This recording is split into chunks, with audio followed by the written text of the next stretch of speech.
For this process to come to an end, if you will. It's been a great, really good 2 months for us, and hitting the road, and our staff just did an amazing job of putting together a phenomenal recruiting board, and then obviously doing what we think this program is all about, this community, this campus, and we were able to really hit some unbelievable landmarks. We wanted to sign 38 football players, 35 football players, and we committed 38. We were able to attract 6 phenomenal local Upper Peninsula guys that we're excited to welcome to our Wildcat football family. We were able to really put a dent into the Lower Peninsula, if you will, of Michigan, Wisconsin, Illinois. The greater Chicago area has been phenomenal to us. Southeast Florida and New Jersey. So we're really starting to create that symmetry that's so important.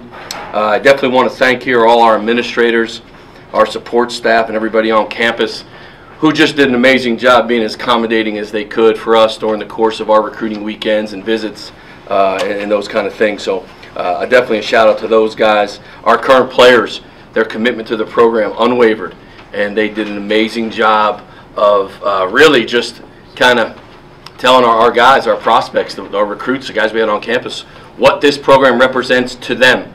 And that's truly where we are as a football program. It's what they're saying in the locker room. It's what our players believe the direction of this program and where it's headed. And they did an amazing job really communicating and articulating that focus. So awesome group. Here's a couple numbers for you guys before we get to questions. Overall group GPA, thank you, Coach Knight. Overall group GPA is a 2.97. Of this group, 21 of them were their team's captains, and 7 of them played on state champions. These guys understand the commitment it takes to play for a winner, and have done a lot of winning during the course of their careers. So this is a special group. We wanted to create great symmetry up front. We said that day one 3 years ago. We got to recruit, and we got to make sure we're good up front. We signed 8 offensive linemen and 6 defensive linemen. We now have representation at the quarterback position from our freshman class, our redshirt freshman class, our sophomore class, junior class, and then obviously our senior class. I think those are critical components to evolve and move forward. Obviously, I'm fired up and excited. I'm excited to introduce this class and talk more about just the depth and the talent that they bring the program. With that, any questions you guys have? All right, Chris, let's start with the one. 6 UP kids, 2 from Menominee, 2 from Munising, and 2 from Marquette. And 2 from Marquette. Let's talk about the UP kids first and how nice it is for them to play for a school they grew up in the backyard watching and wanting to play for. You know, for us, we obviously with Munising having the season they had and marching straight down to Ford Field and playing for a state championship, those kids were really attractive. They worked so hard, and it was such a magical season for that community. We felt like Garrett and Andy both were really special football players, bring a tremendous amount of talent to what we're trying to do here as a program. They could play in this league. We're excited to have them. In terms of Marquette, Brett Place is probably as good a quarterback as Marquette High School's had in a long time. We're excited about his athleticism. He's a worker. He was just a wonderful kid during the recruiting process. And really, guys, recruiting is an interesting dynamic. It just doesn't start like when the season ends. It's a year process. That's why it's so important to recruit hard in the spring, into the summer, into the fall, and then into signing day. If you just start recruiting someone in December, you're probably not going to get them. Not today, not in today's recruiting world. So Brett's been someone we've been recruiting here for a couple years. And then obviously Holt Richards is a big framed offensive lineman, tough kid. Coach Boss, our offensive line coach, has had the opportunity to coach him in our O-line camps and things of that nature. I think he's going to be a wonderful addition to our football family. And then obviously, arguably there's probably 3 or 4 programs that are the most celebrated programs in the region, and Menominee being one of them. And we were able to get Aaron Fosberg, who is a slot receiver, who really does some things in space that I think, if you've seen us play offensively, certainly fits our system. And then, if not the premier player, one of the premier players in Justin Berlinski in the Upper Peninsula. He's been a star there, and we were able to get him committed really early in the process. So those are our 6 UP kids. What's a day like for you and this day for your staff and you? Because like you said, it's a year-long thing. This recruiting thing is now, and today it's like it's just a nervous way next to that fax machine or computer. What is it? Yeah, you mean today? What's today like? What's today like? Well, today started early. Today started early for us. So we were in as a staff at about 6:30, and you make sure there's ink and there's the printer and the fax machine's going, and now we electronically do it through email and make sure the email works, that whole thing. And you got to make sure there's all kinds of stuff in terms of the national letter of intent. It's nerve-wracking. It's certainly nerve-wracking, but it's awesome too. You wake up this morning, and you're proud to be a Wildcat. You're proud to coach the greatest game in the world at a phenomenal university, and you're proud to represent this program, and to be able to look. Here's what I'm going to tell you guys about today, and why it's so rewarding for us as a football staff, and a lot of everyone's kind of around the room here. It's real easy to commit to a champion. That's easy. I mean, that's easy. What's hard is to commit to a place that you believe is going to be a champion. And we've got 38 football players, all really heavily recruited by other places, that want to be Wildcats because they believe in the vision of the program. So at the end of the day, today is nerve-wracking because we've got a lot of other guys that probably were sent letters from other places. Even though they told us they were coming, we've got verbal commitments. There were also other places that you knew were sending. So, it's at the end, and you just never know the way it's going to go, and you got to say, come on now, let's go. And then you get it, and you cheer, and then you move on to the next kid. So it's a nerve-wracking day, but it's a great day in the profession for sure. Do you see any of these kids playing right away? Is this more just for depth? Obviously it's depth, but do you see them like right from the get-go just starting to play? Yeah, I think that what we were able to do last year was pretty special. We were able to redshirt 31 of our freshmen last season, and I think that was critical to our foundation. In terms of these guys being able to come in and play in this league, we probably think that there's a handful on offense and a handful on defense. We're not in a stage that we think we were 3 years ago, where we had to play everybody. Everybody had to have all hands on, right? I mean, we know. So I think that at this point, we've got a heck of a football team that's in here every morning training right now, meaning our players right now. But yes, I do think there's some absolute places where depth is going to be critical, and these kids are going to be on the bus for our opener.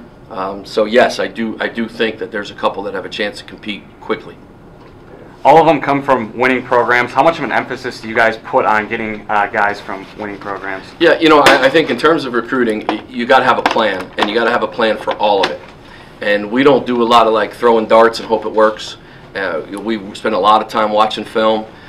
There are certain programs, certainly in all the states that we targeted, that we know have great high school structure type things going on. And yeah, I mean, if you can recruit a great player that comes from a winner, that's a home run.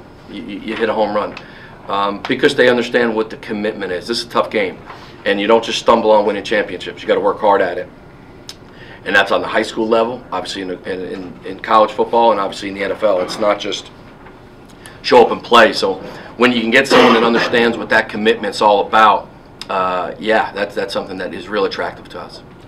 Did you maybe hit Chicago and the Illinois area a little bit more this year? I saw a lot of Illinois coming in. Illinois. Just is that where? Yeah, I think a Chicago kid is a great fit for us here at Northern Michigan. I think it's an area that is kind of indicative of not being oversaturated with Division II type options. Right. So you really have a chance to get after an FCS type player, and it's a 6.5 hour ride. If you're driving with one of our coaches, it's probably 6. And the weather's is the weather. Winter's winter, and high school football is really good. And we've done two years now of. I believe we had 9 commits last year from the Chicago area. All those kids are in the program, still with us. So yeah, I think it's a great fit for us. We got a lot of players from some players from Florida and players from Alabama, and let's talk about. Was it difficult to get those guys to come up here and play in the UP? Or? Yeah, well, to me, this is a destination place. So what I mean by that is that there's not a whole lot of, from my perspective and this program's perspective, of this is such a hard place to be. I think it's phenomenal. It's a resort town in the summer. It's a thriving college town in the fall. The seasons are gorgeous. The snow is beautiful. Lake Superior is amazing. We play in the Superior Dome. So there isn't a whole lot of like, do us a favor and come play. We think that it's a great place to go to college. We were able to attract Ziggy Aldridge, who's from Hoover High School in Alabama, who is a 3-time state champion there, and is arguably probably top 10 high school football programs in the country over the course of the last 20 years. So we're super excited. He's a center. He's played all positions. He was an all-state kid at Alabama.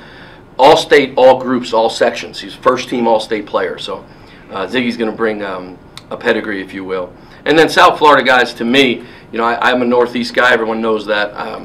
When you're recruiting in the Northeast, you got to recruit in the Southeast, and you got to do it in Dade and Broward County, which are the 2 counties that we would go in. Everybody's recruiting South Florida, and we've had a tremendous amount of success drawing, again, what we feel are those borderline FCS players, bringing them here and explaining our focus, our goal to graduate, do really great things in the classroom and win championships. And this year we had 3 visit from South Florida, and all 3 committed. So Enrique Caballero, who's a big offensive lineman from Travella High School in Fort Lauderdale. Rochelin Romaine, who comes from Blanche Ely High School. These are great programs down there. Public school, big offensive lineman as well. And then a young man named John Washington from Cardinal Gibbons High School. I've been recruiting Cardinal Gibbons for a long time, and I haven't been able to get anybody from there. So we're excited to finally be able to get into Cardinal Gibbons, and I think all 3 are pedigree type kids that are really well coached, that are excited to be Wildcats.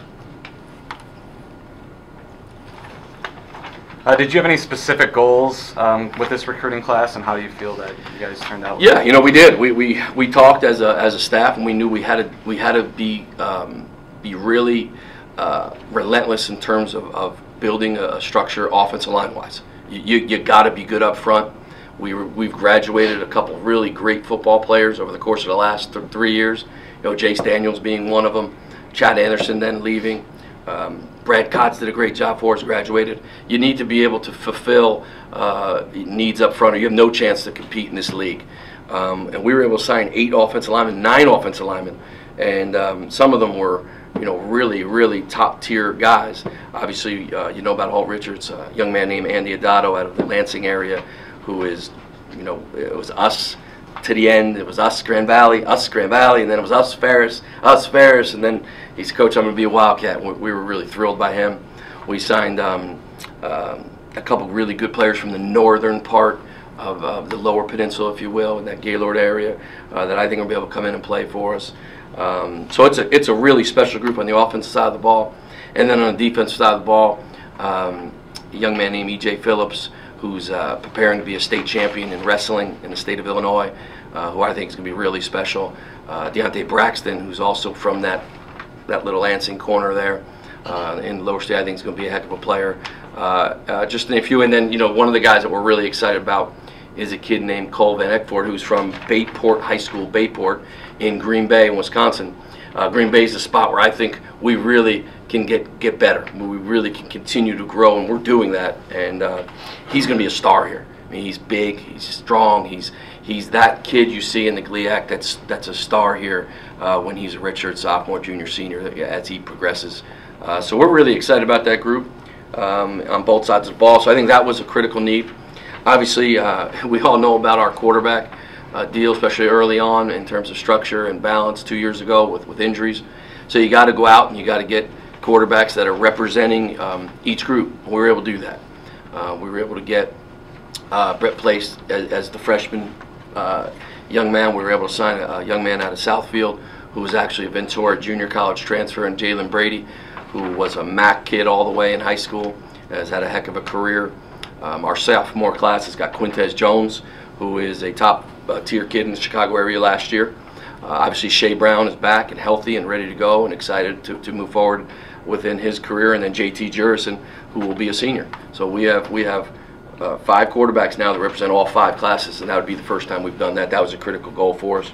And then continue to build depth. We did a great job last season building depth in our back 7 defensively. I think we did a great job again, signing 6 guys back there. So now that room isn't as young anymore. but it starts. You can see the flow and the symmetry of what depth's all about. So I thought that was really critical. And then again, you know, we worked hard. There wasn't a football school, not a football school that participates in football in the spring here in the Upper Peninsula that we didn't visit as a staff. Every one of them, regardless of whether they had a player or not. And that's really important to us. I think you got to respect your region, and you got to build a fence around it, and you got to make sure that the really good ones are coming here, and they should come here. And you know, I think they understand what it means to be a Wildcat and understand our history. So those are all things that we really worked hard in terms of what we thought were important, hitting the road after the Findlay game, and I thought we hit every one of those points. Talking about Brett Place a little bit more, obviously a local guy, what do you think he's going to bring to the table for this program? You know, he had a great career at Marquette, and you know, quarterback is a different animal a little bit. There's a lot of thinking that goes on that maybe is not quite as severe in terms of going from a high school deal to a college deal. Same thing goes from being a college quarterback to an NFL quarterback. So there'll be a little bit of a learning curve. The good news is he's got time. He's got time to progress and learn. He's not in a situation where we're going to say, you're the quarterback now, you better get ready. He's going to have time to grow. He's terribly athletic. I think he came in on his visit and was 6'1.5". He was, you know, 220 pounds. He ran a 4.7. He's got all the measurables. So we're excited to see how he progresses. And at the same time, he can be a kid. He can enjoy the experience and enjoy the process of growing as a quarterback. So, you know, that's where we are with Brett. And then with the running backs, Garrett Blank and Justin Berlinski, can you touch on them a little bit more? Yeah. You know, Blank was a young man that just, you know, when you watch them play on film, he really was, you know, they were going to hand him the ball. I mean, he was going to get it, and then when he was tired, he was going to get it again, and then he was going to get it again. So I thought that showed a tremendous amount of character. Because of that, I thought that he was a guy that we needed to bring up on a visit and do everything we could to attract. And then Justin is, you know, he's, you know, I said this 2 years ago, 3 years ago now, when we recruited Austin Young. I thought he was as good a player as I've seen in our region. I think Justin's in that boat. He's really special, so we're excited to have him. Andy Cooper's got some size as a wide receiver. He certainly does, yeah. How tall was Andy, Coach Ballard? How tall was Andy? 6'3". 6'3". I mean, he was 6'3" when he visited here, and he's you know, you watch him on film, and he's fluid, and he does all things that you want. He's a punter. We're excited for Andy. There's no doubt about it. His parents were awesome. It was great to go through the process with him. And you know, again, you know, you're playing at Ford Field. You're working hard. You're doing something right. So he comes from a little bit of pedigree there in Munising now. Do you see him doing any punting, you think, at all? You know, at this point, we see him as an athlete, as a wide receiver, and then as he progresses and matures, if you will, in the program, we'll see the way it goes. Fake punt.